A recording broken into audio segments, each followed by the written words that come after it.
kan tentang visi pernikahan. Visi itu adalah berpikir jauh ke depan. Besok sebenarnya yang akan terjadi itu apa? Karena apa yang terjadi besok itu dipengaruhi atau ditentukan oleh apa yang kita lakukan sekarang. Jadi pada suatu hari Rasul pernah ditanya begini, ya Rasulullah, ayul mu'minina aqyas? Siapakah orang beriman yang cerdas? Di sini banyak yang jadi guru. Apa yang Anda bayangkan kalau ada kata cerdas?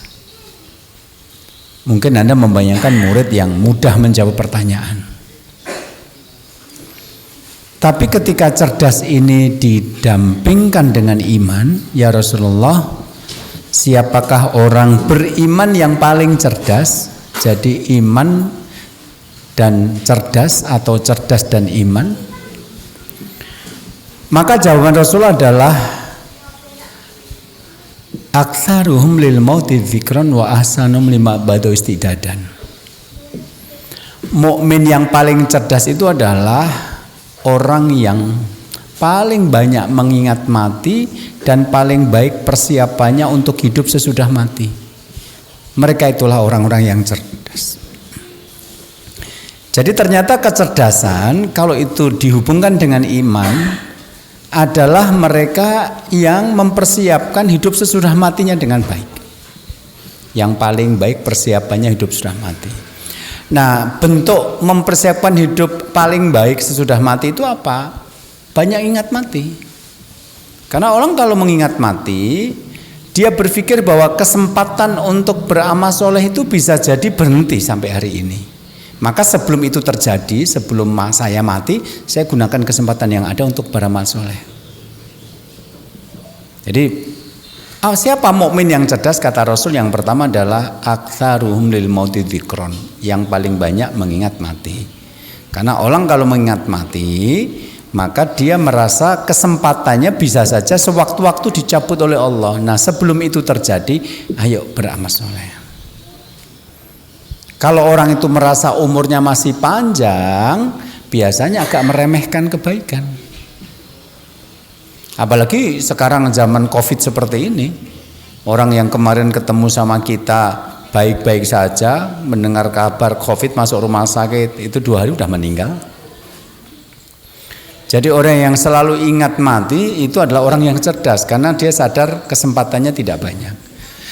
Dan paling baik persiapannya untuk hidup sudah mati, artinya setelah dia mengingat mati yang dilakukan bukan berhura-hura, bukan cuma aku eling kok nek mati bisa sewaktu-waktu terjadi, tidak. Tapi dia menggunakan ingat matinya itu untuk melakukan amal yang berguna bagi akhiratnya. Artinya di sini orang cerdas itu adalah orang yang berpikir tentang masa depan. Berbuatnya sekarang tapi nanti ngunduhnya besok setelah mati. Jadi cerdas dan iman itu adalah memikirkan masa depan dan memikirkan akhirat. Nah, ini merupakan satu hal yang harus kita pahami, karena nanti ketika membahas tentang pernikahan, mau nggak mau kita harus membahas tentang hal ini. Kenapa? Karena pernikahan-pernikahan yang tidak membicarakan tentang visi itu nanti akan berakhir dengan dramatis, tidak bahagia. Coba saya mau cerita dulu. Ketika para nabi itu menjadi laki-laki biasa, belum diangkat jadi nabi. Mereka adalah laki-laki pilihan. Wong nanti dipilih jadi nabi oleh Allah, pasti mereka sebelum jadi nabi juga laki-laki pilihan. Ganteng, gagah, pinter. Karena Nabi kan ngajak kita mengimani akhirat, mengimani bahwa kalau kamu sudah mati hidup lagi loh, itu pekerjaan berat loh, karena itu tidak bisa dijangkau oleh akal. Wong Nabi ketika ditanya surga itu apa, belum pernah dilihat oleh mata, belum pernah didengar oleh telinga, belum pernah dibayangkan dalam pikiran manusia. Dan para nabi ngajak kita mengimani itu. Maka ini nabinya bukan orang pintar, dia nggak bisa menjelaskan, tidak bisa membuat orang jadi yakin. Maka nabi itu satu laki-laki, pinter, gagah, kemudian tokoh masyarakat, biasanya bangsawan. Jadi nek pas durung dadi nabi ya dia tetap laki-laki pilihan, nggak sembarangan. Nah, masalahnya adalah sebagai laki-laki normal, para nabi itu adalah orang-orang yang tertarik dengan lawan jenis atau perempuan itu sebelum diangkat menjadi nabi. Jadi kita tahu Nabi Muhammad itu menikah dengan Khadijah berumur 25 tahun. Nanti jadi nabinya kan 40 tahun. Jadi ada 15 tahun itu jadi laki-laki biasa, bukan nabi. Dan hampir semua nabi seperti itu. Mereka diangkat menjadi nabi, tapi sebelum diangkat menjadi nabi, mereka adalah laki-laki normal yang akhirnya menikah. Nah, karena dia laki-laki yang gagah, yang tampan, tokoh masyarakat, berpengaruh, pinter, maka perempuan-perempuan yang dipilih oleh para nabi jadi istrinya, itu juga bukan perempuan sembarangan. Ya cocok. Karena itulah maka pernikahan para nabi itu ya pernikahan yang bahagia. Wong iya sing dipilih ki ya cocok, sing lenange ganteng, sing wedok ya ayu, sing lenange tokoh masyarakat yang perempuan juga orang terhormat, kemudian yang laki-lakinya pintar ya perempuannya pintar. Jadi Anda harus tahu Nabi Nuh, Nabi Lot itu adalah nabi yang rumah tangganya sebenarnya baik-baik saja sebenarnya. Loh, buktinya napa Ustaz nek rumah tangganya Nuh dan Lot itu baik-baik saja? Buktinya dia anak kok. Nuh itu dengan istrinya punya 4 orang anak. Lot itu dengan istrinya punya 2 orang anak. Jadi rumah tangga mereka sebenarnya baik-baik saja, nggak ada masalah. Masalah itu muncul setelah Nuh mengaku menjadi nabi. Lot mengaku menjadi nabi, istrinya tidak percaya. Coba jenengan buka surat At-Tahrim, surat yang ke-66 ayat yang ke-10. Dzaraballahu mathalan lil ladzina kafaru imra'atan Nuhin wa imra'atan Lut kanata tahta abdaini min ibadina sholihaini fakhonatahuma. Allah membuat perumpamaan bagi orang-orang kafir, istrinya Nuh dan istrinya Lut. Kedua perempuan itu di bawah pengamasan 2 hamba kami yang soleh, namun mereka mengkhianatinya. Surat At-Tahrim, surat 66 ayat yang ke-10. Nek tanya sama saya saja, jangan tanya sampingnya. Sampainya ya pada ramudeng ya sebenarnya. Aku rapate kerungu podo mbak. Akhirnya malah tambah panjang. Allah membuat perumpamaan bagi orang kafir, istrinya Nuh dan istrinya Lot. Mereka istri ini di bawah pengawasan 2 hamba kami yang soleh. Maksudnya suami mereka itu nabi loh, nggak main-main, bukan sekedar pimpinan cabang Muhammadiyah, nabi. Ya, Nabi Muhammad tok, nek enggak Muhammad tambah dia gitu kan. Ini Muhammad tok, sumber dari ajaran Muhammadiyah ya ajarannya Muhammad ini disebut Muhammadiyah karena menjadi pengikut Muhammad.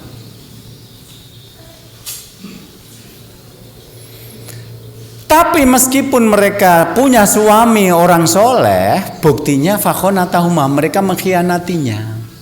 Nah, saya melihat tafsir dari kata fakhonatahuma, 2 istri itu mengkhianati suaminya. Kenapa? Ibnu Abbas mengatakan fakhonatahuma, maka istri mereka berdua mengkhianatinya, itu artinya adalah mazanata, tidak berzina. Jadi kalau selama ini panjenengan mendengarkan kisah tentang keluarga Nuh dan Lut, bayangannya jenengan isinya Lut itu perempuan pezina, selingkuh, mabuk, kemudian minum minuman keras, berjudi, salah. Karena orang-orang itu kalau punya istri yang tidak begitu bagus, dijak pengajian angel, ini kok alasannya karo stating ini, Pak, kok jenengan mboten pengajiane mboten ngejak ibu kok piyambak. Aku lo di bojo sing angel diatur kok kaya Nabi Nuh diuji Gusti Allah lho. Biasanya kan ngono niku. Padahal Imam Ibnu Abbas, Anda kalau yang punya tafsir Ibnu Katsir tolong dibuka yang Arab maupun yang terjemah. Di sana dikatakan fakhonatahuma, 2 istri itu mengkhianati suaminya itu mazanata, tidak berzina. Terus Ibnu Abbas mengatakan, ma bagat imra'atun nabiyyin qattu inama kana khiyanatuhuma fiddin. Mereka mengkhianati suaminya itu adalah ma bagat imra'atun nabiyyin qattu. Tidak ada satu istri Nabi pun yang cacat moral. Tidak ada satu istri pun yang cacat moral. Jadi secara moral istrinya Nuh dan Lut itu tidak cacat. Secara moral tidak cacat. Jadi selama ini orang kalau cerita tentang istrinya Nuh dan Lut serba jelek-jelek, itu enggak membaca tafsir Ibnu Katsir. Innama khiyanatuhuma fiddin, sesungguhnya pengkhianatan yang dilakukan oleh istrinya Nuh dan Lut adalah pengkhianatan masalah agama. Maksudnya pripun? Nuh. Jadi ketika Nuh itu mengaku sebagai nabi, satu, istrinya tidak percaya kalau suaminya nabi. Halu zaman saiki ngarani. Wong kaya kowe kok dadi nabi, halu gitu loh. Jadi istrinya tidak mengimani kalau Nuh itu adalah nabi. Yang kedua, yadzunu annahu majnunun, tadzunu annahu majnunun. Dia menganggap suaminya gila. Dek aku ki nabi Allah loh. Alah, mbok nek ngomongi ra kaya mbahmu Mitra ngedebus ngono lho Mas. Oke halu aku ora percaya, kok kaya kowe kok diboleh dadi nabi. Aja-aja kowe stres karena tekanan biaya hidup gitu ya. Jadi dia menganggap suaminya gila. Yang ketiga, dia menceritakan apa saja ajaran suaminya. Jadi ajaran suaminya itu misalnya mengajarkan mengimani hidup sesudah mati. Orang itu kalau sudah mati jadi hidup lagi. Itu kan aneh bagi orang-orang waktu itu. Terus ada akhirat, nggak percaya. Kemudian mencela Tuhan mereka yang patung-patung itu. Tuhan itu cuma satu, Allah Subhanahu wa taala. Mereka nggak mau terima. Termasuk ajaran yang aneh menurut mereka. Apa? Bangun kapal di tengah musim kemarau panjang. Bangun kapal kemaraunya panjang. Gek iki engko arep piye iso mlakune to Mas mbok edan ki ora genep-genep gitu loh. Lah wong kapal cilik nyanggon apa acara sekatenan ndak nganggo baskom kotok-kotok ngono kae. Lah kok iku kapal gede semua makhluk waktu itu dimasukkan ke situ sepasang-sepasang. Lah kok maaf. Pas kemarau panjang ini nek ora edan ya edan banget berarti gitu loh. Yang keempat, istrinya Nuh itu menceritakan siapa saja yang menjadi pengikut suaminya. Jadi nek zaman saiki, kalau kita settingnya zaman sekarang, Nuh itu dianggap sebagai orang yang meresahkan masyarakat. Karena ajarannya bertentangan dengan yang diyakini masyarakat. Nek wis mati dadi lemah, Nuh mengatakan, oh tidak, nanti hidup lagi. Terus Nuh menceritakan nanti ada akhirat, surga, neraka kayak gini-gini. Mereka sekolah cerita karanganmu. Oke. Karena meresahkan masyarakat, akhirnya istrinya Nuh itu nek versi modern, nek saya suruh bikin film, itu diundang yang studio TV. Terus nanti hostnya, pembacaranya itu mewawancarai ibu. Ini kan di masyarakat sedang terjadi keresahan karena munculnya pengajian yang ajarannya aneh, tidak sama dengan apa yang diyakini masyarakat selama ini. Ibu bisa menjelaskan kepada saya dan pemirsa di rumah tentang aliran sesat ini? Oh iya bisa. Ibu siapa? Saya istrinya. Terus bagaimana menurut ibu ajaran meresahkan ini? Saya aja sebagai istrinya juga resah. Suami saya ngaku kalau dia itu nabi. Coba bayangkan. Saya nggak percaya kok suami saya nabi. Menurut saya dia sudah gila. Terus ajarannya aneh-aneh. Termasuk ini ajaran yang aneh menurut saya apa? Bangun kapal di tengah kemarau panjang seperti ini. Tapi yang anehnya udah kayak gitu ternyata ada pengikutnya. Sebutkan pengikutnya 1, 2, 3, 4. Pemirsa di rumah, demikianlah laporan dari studio tentang munculnya aliran sesat. Jadi di mata masyarakat istrinya Nuh ini tetap perempuan terhormat. Jadi kalau versi modern istrinya Nuh itu apa? Pemberi informasi tentang munculnya aliran sesat, bukan pezina, bukan pemabuk, bukan penjudi. Jadi yang selama ini membayangkan istrinya Nuh itu perempuan jelek. Ibnu Abbas mengatakan mabaghat imra'atun nabiyyin qattu. Tidak ada satupun istri Nabi yang cacat moral. Sedangkan dalam kasus Lot sama, ketika suaminya mengaku sebagai nabi, istrinya Lot itu tidak percaya.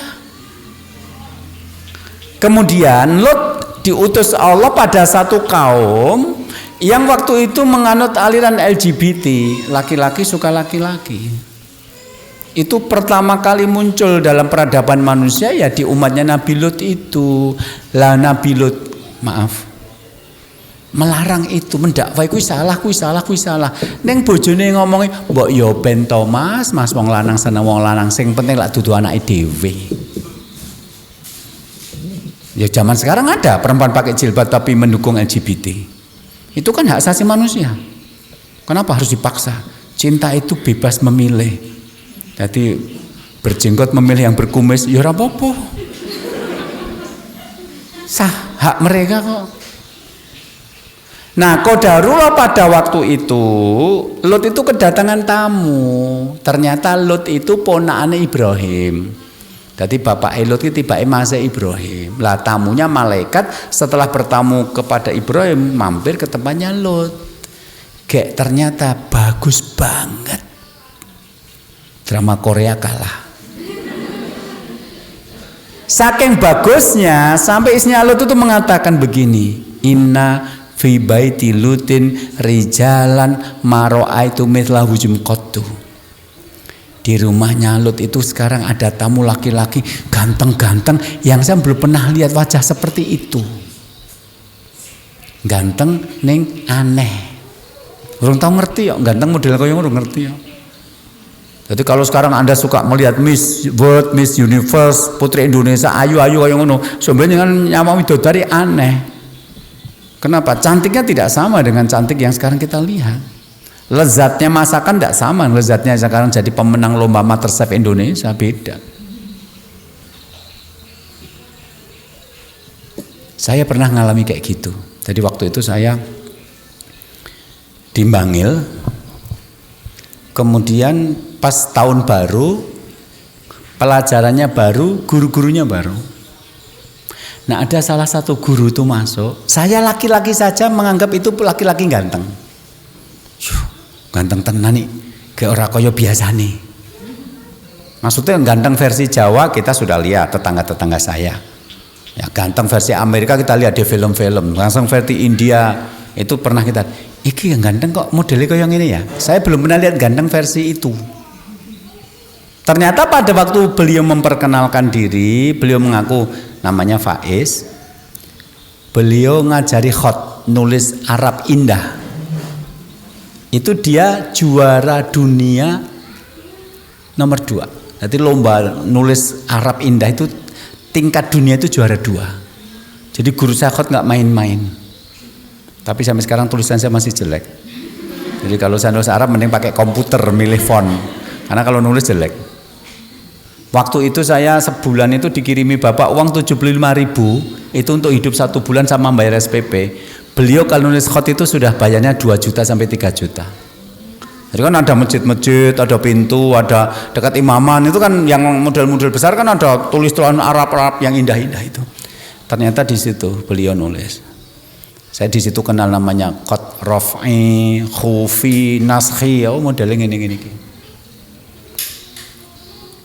Akhirnya cerita kalau beliau itu darahnya mix campuran. Kalau bahasa kita Indo. Bapak karo ibuke tibake sing siji Cina sing siji Arab. Mang bayangke Arab nek karo Cina ketemu ki piye bentuke. Wong saiki nang Indonesia nek pro Arab disebut kadrun gitu kan, nek pro Cina ya disebut Cina, seolah-olah Cina dan Arab itu nggak bisa bertemu di Indonesia ini. Jadi beliau orang tuanya Cina dan Arab tapi mendapatkan yang baik. Jadi matanya belok, hidungnya mancung kayak orang Arab tapi kulitnya bening kayak orang Cina. Orang entuk sipite kaya model wong Cina terus kulite ireng kaya wong Arab, bukan. Kuwi entuk sing elek-eleke, iki apik-apike. Saya yang laki-laki saja wah iki ganteng. Ning model anyar aku urung tau nyawang model kaya ngono kuwi. Sayangnya saya waktu itu belum ada handphone jadi nggak bisa moto. Jadi ibu kalau penasaran kayak apa tau Ustaz Faiz kuwi moro nyang Bangil. Ketemu langsung orangnya. Paling nggak ketemu wong sudah meninggal dunia. Lawang 20 tahun, 25 tahun yang lalu aja beliau sudah tua ngajar saya, gimana sekarang? Jadi istrinya Lut itu akhirnya keluar Pak dari rumah karena kedatangan tamu, beli garam ceritanya, karena garam yang di rumah itu tidak cukup kan, bumbu paling penting jadi kan garam. Kan ada masakan pakai garam tok enak. Karak iki garam karo cethitet tok enak. Dikei bumbune kok dadi ra karak kok rasane. Ambok kei apa namanya gula paling enak dari Purworejo misalnya, kemudian apa macam, lupa kasih garam terus yang rasanya misal. Nah tetangga kan tahu kalau kebutuhan garam itu biasanya beli sudah cukup untuk 1 bulan, kok tidak beli lagi? Emang garamnya kemana kok beli lagi? Di rumah ada tamu kok. Nah terus cerita kalau tamunya itu ganteng-ganteng banget, aku belum pernah lihat seperti itu. Akhirnya menyebar di tengah masyarakat.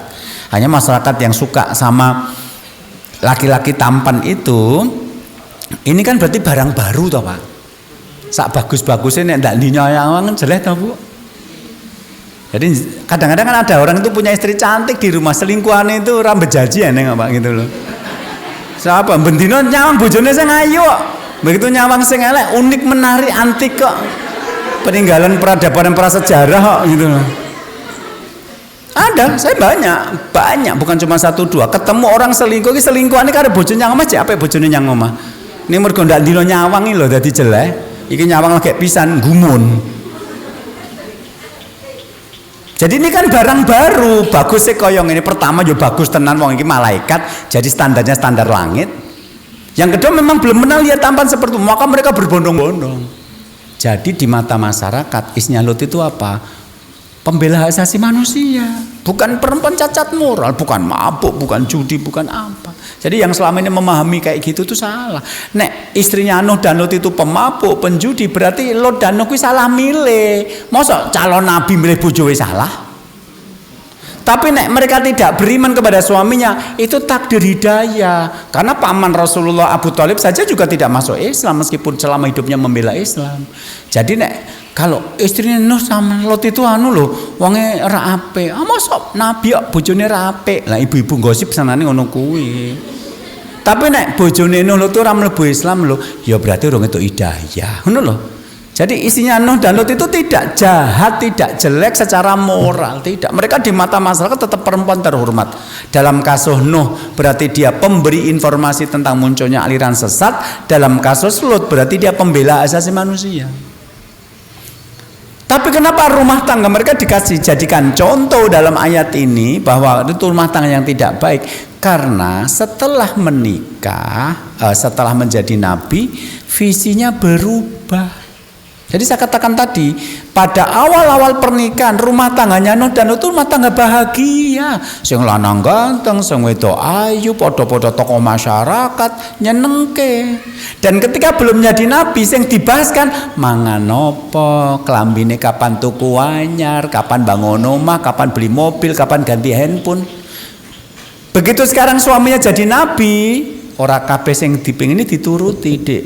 Iki mare mlebu neraka, aja mbok jalo. Masa mangan dideh kaya ngene. Dulu enggak apa-apa, tambah darah jarene. Gitu loh. Sekarang enggak. Jadi akhirnya setelah menjadi nabi, apa yang dianggap baik oleh Nuh dan Lut tidak sama dengan apa yang dianggap baik oleh istri-istrinya. Karena orang yang percaya kepada akhirat sekarang mulai menata amal soleh, enggak mau berbuat jahat. Sementara orang yang pengen senang-senang dunia kadang-kadang tidak peduli itu. Disitulah pertengkaran mulai terjadi. Jadi intinya ngeten pun surat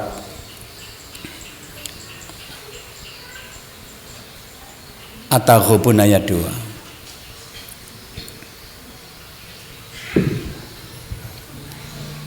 Dalam surat At-Taghabun ayat 2 Allah berfirman begini. Walladzi khalaqakum faminkum kafir wa minkum mu'min wallahu bima ta'maluna basir. Dialah Allah yang menciptakan kalian. Maka ada di antara kalian yang kafir, tidak percaya, dan di antara kalian ada yang beriman. Jadi kita Bu, Pak, kayak gini dikasih informasi. Kowe iki urip nyang alam dunya ki ning sing nyiptake lho, namanya Allah Subhanahu wa taala. Kamu hidup di dunia itu untuk melakukan ibadah loh kepada Allah. Jadi nanti kalau kamu bisa beribadah kepada Allah, kamu akan masuk surga. Tapi kalau kamu tidak bisa beribadah kepada Allah, kamu masuk neraka. Hati-hati loh, hidup cuma satu kali, jangan disia-siakan. Mendengar informasi seperti ini, manusia itu terbagi menjadi dua. Satu kelompok ra percaya. Wis mati dadi lemah kok urip meneh lho. Nyatane kae lho sing wis mati tak bongkar kuburane wis dadi lemah meneh kok. Balunge wis ilang. Kemarin kakak saya meninggal karena kuburannya wis sempit, akhirnya dikubur di atas kuburan bapak saya. Nah pas menggali bapak saya, ya wis ra nang balunge wis. Coba cek utuh, ngopo kowe? Ora mlayu kabeh. Jadi kakak saya itu satu lokasi sama bapak saya. Nah ketika sudah dibuka, bapak saya sudah meninggal sejak tahun 2003 dulu. Wis ra nang balung-balung. Mosok kaya cek urip meneh. Bagi orang kafir, bagi orang beriman, wah ndek men karo ngenenge Gusti Allah ngenekke eneng apa meneh wis tau eneng gun baleni, gampang banget Gusti Allah. Kowe wis tau eneng lho, wis tau urip, kon baleni gampang, ndek men ra eneng kowe dadi kowe kok. Dari tidak ada saja jadi ada kok, cuma mengulangi dari ada untuk memunculkan kembali. Gampang bagi Allah. Tapi bagi orang beriman, bagi orang kafir enggak percaya. Wallahu bima ta'maluna basir, dan Allah Maha melihat apa yang kamu lakukan. Jadi yang dilakukan manusia dalam itu jane gur medhok pernah loro. Melakukan amal untuk kesuksesan di akhirat dan melakukan amal untuk kesuksesan di dunia, cuma itu. Itulah visi hidup yang sebenarnya. Jadi uripe gur pengen seneng-seneng alam dunia, apa siap-siap menghadapi kematian agar sukses masuk surga. Cuma itu. Masalahnya adalah orang itu ketika nikah tidak membicarakan itu. Termasuk di trucuk ini. Jadi ketika laki-laki akhirnya memilih perempuan jadi istri, ya gur mergo dhuwur, tinggi, putih, langsing. Ra eneng Mbas Dik, aku nikahi kowe arep mlebu swarga bareng-bareng. Tulung aku supaya mlebu swarga bareng kowe ya. Ra eneng sing ngono kuwi. Yang perempuan juga begitu. Ada laki-laki melamar, ya dia terima karena laki-lakinya tampan, sudah punya pekerjaan, sudah mapan. Jarang sekali perempuan tuh aku golek nikahi golek pemimpin menuju ke surga kok mas sak bagus-bagus iku nek ra salat nehi. Ra yo eneng Pak sak pleke pengajian ku eneng. Ning jaman dhisik ra eneng. Padahal sesuk samsaya tuwa sasa tuwa. Akhirnya ketika salah satu di antara pasangan itu mengenal hidayah, akhirnya hidupnya berubah. Kayak Nuh sama Lot itu. Pas belum jadi nabi, rumah tangannya bahagia, produksi anak lancar jaya kok. Sing diomongke wong nek rang bahasa akhirat sing diomongke si panganan, klambi, omah kan gitu toh. Seneng-seneng jalan-jalan kan gitu. Lah wis ngono ya seneng toh. Tapi begitu sudah kenal akhirat kan wis ora, kuwi dosa. Ngamal soleh tambah, ora entuk, iki larangan. Lah kan orang tidak mau. Jadi hari ini yang banyak datang ke tempat saya untuk konsultasi, rata-rata seperti cerita Nuh dan Lot. Zaman nikah dulu sing wedok ora peduli, sing lenang salat apa ora salat. Sing penting iso ngeki blonjo Mbak Sasi. Ketika nikah dulu, sing laki-laki juga tidak peduli istrinya itu pakai kerudung atau tidak. Yang penting putih, langsing, tinggi, wis. Gitu aja. Akhirnya mereka menikah 15 tahun sing wedok ora kerudungan, sing lanang ora salat, anake 5. Anake 5. Sekarang ada satu kejadian yang membuat salah satunya sadar agama. Yang laki-laki kodanan ngeyop di masjid. Ya. Arep mulih wong ranggo mantol nek keneng udan sesuk masuk angin. Dadi nunggu ndep pipis nang masjid. Lah kok dikae teh hangat karo roti. Nek carane wong Jawa dipangku mati. Akhirnya arep lunga pekewuh ya minimal ngentekke wedange kayak panas banget. Nah, setelah dikeluarkan teh sama roti, kemudian panitianya bilang, "Mas, nek mboten keseso nek longgar niki mengke enten pengaosan." Nah, yang awalnya cuma mampir sekarang terpaksa mendengarkan pengajian. Yang isi pengajian Ustadz Tri Asmoro. Saya kenal orangnya, percaya aja. Akhirnya ngomong, "Mas, Bapak-bapak itu kalau kerja dari pagi sampai sore sampai malam untuk mencari nafkah buat keluarga, itu namanya laki-laki yang bertanggung jawab. Uang yang Anda dapatkan, Anda pakai buat beli baju, makanan, minuman, bangun rumah, ngajak jalan-jalan, beli obat kalau sakit.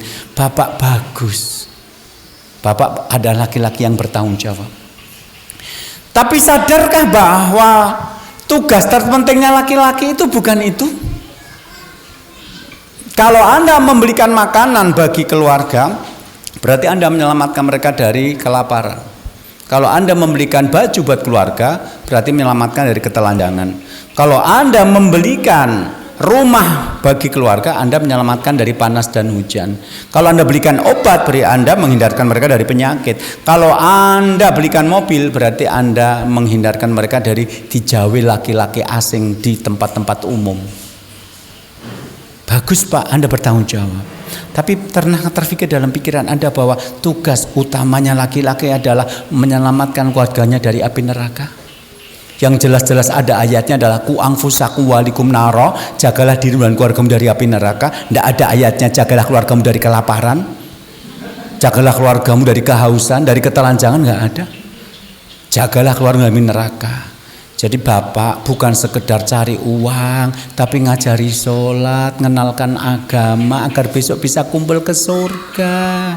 Nek cuma cari uang, tekan ngomah mangane enak-enak, ning ora dajire agama, berarti gur nglemokke, bar ki dilemparke neraka. Malaikat seneng ngebuki wong lemu-lemu kan jenengan iku. Gitu. Langsung iya ya. Oh iya. Sampai di rumah nyawang sing wedok, Bu. Mulai sesuk nek kowe metu ka omah mbok lambene sing rada longgar, syukur nganggo jilbab. Lah sing wedok kan mumet. 15 tahun dadi bojone di anak 5 ora tau bahas masalah kerudung kok tiba-tiba kon kerudungan. Mas iki jane salah ngombe obat apa sisa hari Jumat malah ngono pertanyaan.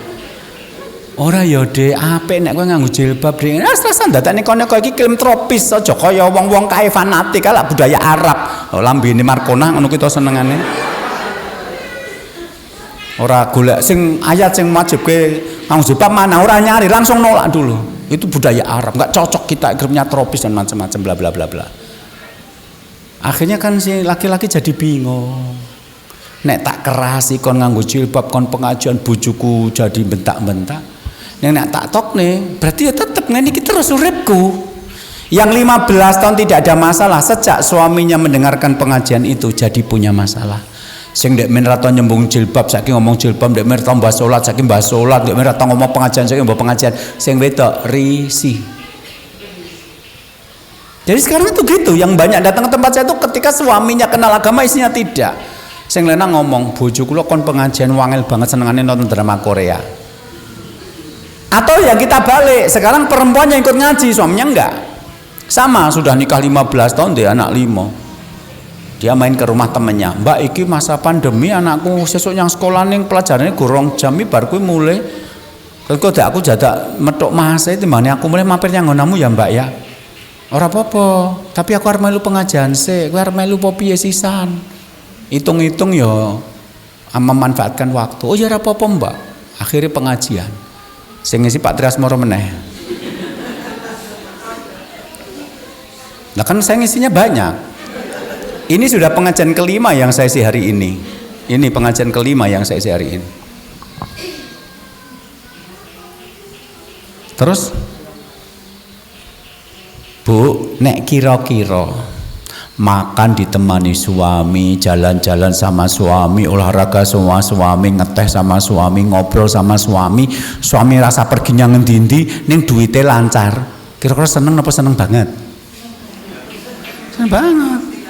Kan orang-orang itu pergi meninggalkan keluarga mergo golek duit. Lah saiki nek ora sandadak golek duit, duite wis cukup, terus nyak ngomah ngancani dengan terus, sing ra seneng kuwi mesti diselingkuhan ngono wae. Dikonconi sing lanang ra gelem. Enak. Saya sejak pandemi ini istri saya jadi ngingatkan. Kenapa? Dulu sebelum pandemi kalau saya pulang jam 10 malam, jam 11 malam setiap hari. Selama pandemi prai kabeh termasuk di sini. Akhirnya apa maslahatnya? Saya di rumah hampir sepanjang hari. Lah istri saya ngomong, Bi, Besok nek wis pandemi ini liwat, nek ngisi pengajian mulai aja bengi-bengi ya. Karena seneng ditemani. Kalau pagi hari nanya, hari ini berangkat ke kantor jam berapa? Jam 7. Kok risik mentok? Nah, wedi ditinggal padahal ya wis tua gitu ya. Kalau saya bilang enggak ada, nanti hari ini seharian di rumah, alhamdulillah. Loh nganten tua tiba ya cek yang ini kok gitu loh. Lah nek jenengan pengen makan, ditemani suami, ngobrol sama suami, kegiatan sama suami tanpa mikirkan uang, itu hanya terjadi ketika Anda masuk surga. Jadi sekarang ajak suami masuk surga, dan nggak mungkin suami masuk surga kalau nggak sholat. Bu, ingatkan suami untuk sholat. Mantuk. Akhirnya sesuk subuh adzan, ya bangun ya sholat. Lah saya kan bingung 15 tahun ratau ngomong sholat anaknya 5. Itu loh yang sebenarnya masalah-masalah rumah tangga itu kayak gitu. Itu ini seperti mengulang ceritanya Nuh dan Lut. Jadi Anda jangan salah paham. Ketika sudah menjadi nabi, visinya berubah menjadi visi akhirat. Dulu ketika belum menjadi nabi, visinya cuma visi duniawi. Nah, keluarga yang satu mendapatkan hidayah kemudian belajar agama, yang satu tidak, mesti padu terus, karena apa yang dianggap baik oleh orang yang pengen sukses di akhirat tidak sama dengan apa yang dianggap baik oleh orang yang pengen senang-senang di dunia. Coba jangan perhatikan uploadannya orang-orang ketika sedang update status. Ya, bahagianya hari ini aku memulai aktivitas dengan sarapan pagi bersama suami tercinta. Matahari bersinar hangat menyapa. Berarti aku mau sholat subuh. Karena mengawali hari dengan sarapan. Nek update statusnya alhamdulillah pagi ini kita bisa sholat berjamaah bareng di masjid. Berarti sholat subuh. Jadi apa yang mereka tulis itu mencerminkan apa yang mereka inginkan dalam hidup. Betul. Suamiku sarapan di pasar juga nggak apa-apa. Aku di rumah sini nggak apa-apa. Wong suamiku memang dodole yang pasar. Neng mau berangkat pasar wis sholat subuh sih. Maka aku awali hari dengan sholat subuh berjamaah. Setelah itu suamiku ke pasar. Aku sarapan yang marah apa-apa. Bojoku dalam rangka cari nafkah buat keluarga. Ora kudu sarapan bareng sama suami. Lah nek ku awali hari dengan sarapan pagi, disapa dengan sinar mentari pagi bersama kekasih tercinta yang sekarang jadi suami. Alangkah indahnya hari ini, walando nduk ora salat. Gitu loh. Jadi apa yang dianggap baik oleh orang yang pengen senang-senang di dunia tidak sama dengan apa yang dianggap baik oleh orang yang pengen selamat di akhirat. Ini loh yang akhirnya menjadi masalah. Jadi saya ketemu orang yang nikah 30 tahun, kerja sama-sama kerja, duitnya nggo bangun omah, nggo tuku mobil. Sekarang suaminya ra gelem kenal agama, sing wedok kenal agama. Ustaz, saya pengen suami saya sholat, akhir hidup tua itu dekat sama Allah. Lah kok suami saya susah sampai nggak sholat, akhirnya apa? Cerai. Jadi 30 tahun nikah ki apa? Bangun ke omah wong liya. Nah sekarang akhirnya mereka cari rumahnya dijual. Berarti selama hidupnya cuma membangunkan rumah untuk orang lain. Mereka bahkan tidak menempati ketika mereka pensiun. Kenapa? Orang cocok. Saya nggak bisa Ustaz punya suami tidak sholat. Padahal ini 30 tahun rantau sholat masalah. Itu loh yang kira-kira terjadi pada keluarganya Nuh dan Lut. Jadi jangan bayangkan isinya Nuh dan Lut itu tadi ya berselingkuh, minum-minuman keras, mabuk, berjudi. Enggak, mereka tidak beriman kepada suaminya. Nah karena tidak beriman maka omongan suaminya tentang kebaikan, amal soleh, ketakwaan akhirat ranyambung. Joko sembung nek ojek, ranyambung cek-cek gitu loh. Rakonek no kene ngajak pengajian pagi kono ngajak nyang juruk. Ora gathok. Kene ngajak sholat tahajud, kono ngajak senam yang taman, ya ora gathok to ya. Kene arep silaturahmi yang ane maratuwa, kono ngajak reuni, ora cocok. Jadi intinya gini loh, itu bisa diminimalkan kalau sejak awal menikah ya memang milih yang sama-sama visinya. Makanya nanti kalau ta'aruf memang podo-podo pengen mlebu swarga. Jadi ketika menikah ora padu dek, Mas, kayak wis adan dan bangun subuh. Loh kok lagi digugah saiki Dik, kan 2 rakaat sebelum subuh lebih baik daripada dunia dan seisinya. Jadi soalnya gugah ya aja ngepas adzan ngene iki, gen aku sempat sholat 2 rakaat sebelum subuh. Lah nyambung ngono kuwi, ora Mas. Wis adzan subuh. Ya ngapa adzan ndak dino ya adzan ndak tangi-tangi wae. Ora sholat to Mas, ora. Wong dadi bojomu 15 tahun ora sholat ya ora apa-apa, anake ya 5 rezeki ya lancar. Mas, eling wis tuwa mbok salat kono. Apa nek salate wis mlebu swarga? Wong ora sandak fanatik. Sementing karo tanggane apik timbangane kerep salat karo tanggane ra kenal. Iki hadis riwayat sapa? Hadis riwayat rapat RT.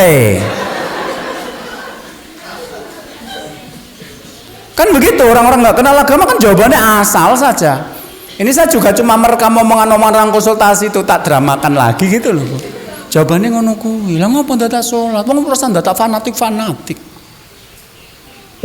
Aku urung entuk hidayah gur liwat ngarep omah ra mampir. Kuwi Sri Hidayati. Wis ketemu karo wong ngono kuwi wis mumet tok. Daerah tau pengajian kok, jadi omongane gur omongane Pak RT wae sing dibolak-balik gitu. Maka saya bilang hadis riwayat rapat RT. Gitu loh. Jadi sekarang nanti pada pertemuan berikutnya saya akan membahas masalah bagaimana agar kita nanti bisa memiliki visi yang sama dengan pasangan ini. Jadi kalau yang belum menikah, nanti ketika taruh Anda harus pastikan suami atau Anda adalah pada misi yang sama. Nek podo-podo kenal agama ya pengen mlebu surga ya podo-podo, nek ra kenal agama sisan, mabuk-mabuk bareng. Mangan rica-rica guguk, makan rica bareng ngono malah ra apa-apa. Sing siji pengen apa, siji pengen elek ra tau gathuk wis tepatu terus wis to. Itu. Jadi yang menjadi masalah sekarang itu mayoritas adalah ora gathuke laki-laki dan perempuan mengenai visi pernikahan. Lah sadare wis ndek anak oke, diteruske kok sepet di apa pisah kok ya mumet gitu loh. Lah kok iso nek pisah mumet? Lah anake rupane koyo bapake kabeh. Jadi meskipun pisah kan tetap nyawang bapake bendino di wajah anaknya. Kulihat wajah bapakmu di wajahmu. Gitu. Begitu seterusnya. Jadi penting bagi kita untuk merencang tentang visi ke depan, karena mau nggak mau kita akan menua. Kesenangannya yang membuat kita tentram tenang di masa tua tidak sama dengan di masa muda. Jangan sampai kita menikah randuwe rencana ngerti-ngerti tua ndang wis tua padu terus bendino. Saya ketemu loh orang setelah pensiun malah padu bendino, padahal ndek men ora pensiun ora tau padu. Kok ora tau padu wong rasa omah. Jadi yang perempuan di Solo, yang laki-laki jadi pegawai negeri di sana, di daerah Banjarnegara sana. Selawi tahun, mulai gurnek setu karo minggu, ora tau padu. Saiki pensiun, mulai nyang Solo, malah padu bendino. Sing wedok datang ke tempat saya, Ustadz saya itu 25 tahun berhidup dengan suami yang jarang di rumah itu nggak pernah bertengkar. Ini di rumah lah bertengkar. Ya karena nggak pernah bertengkar karena nggak di rumah. Itu bar sholat subuh suami Anda tidur lagi di sana, ndak ada yang larang. Sekarang di rumah bojone muni-muni. Apa sholat subuh turun meneh ngapa? Wes, selama 25 tahun nggak ada yang nurui.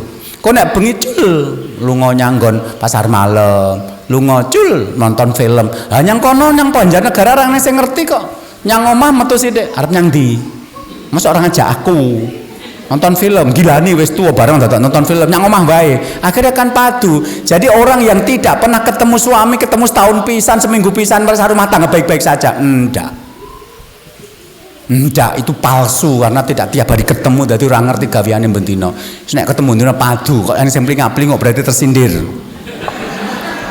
Enggak, itu bukan pernikahan real. Saya juga ketemu kayak gitu. Ora tau padu, ora tau nyang omah kok.